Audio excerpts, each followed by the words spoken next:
खै त हो त नफाल्नु त खै त्यो यता दिन्न ओए भाइ हो त लु त आगो लुडो ल्याउनु त्यतापट्टि होइन एकचोटि पोलिदिउँ कि त्यहाँ टन्नै छ क्या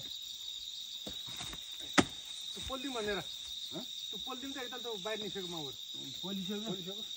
छैन एउटा दुईटा टोक्यो भने के भन्नु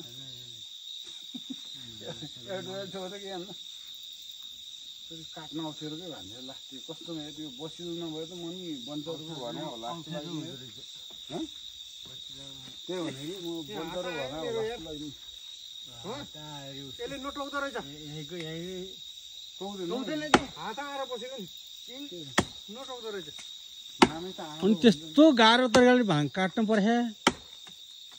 त्यो एउटा सानो दुलो पारेर यो कहाँ निक्लिन्छ भने म दिदीहरू छ भने जाउँ लिएर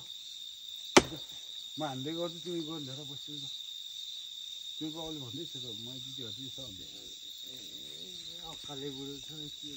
यसो बस्नुलाई दिनु नि यसो त्यहाँ काम थियो भन उसैले यो पोलम भनेको अब फेरि एक्लै खान लाग्यो भन्छन्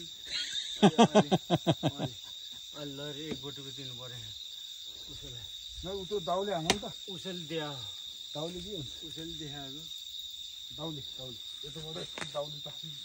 यो भान्डो मन्चरले त मलाई त रातभरि नि होला जस्तो लागेन हेर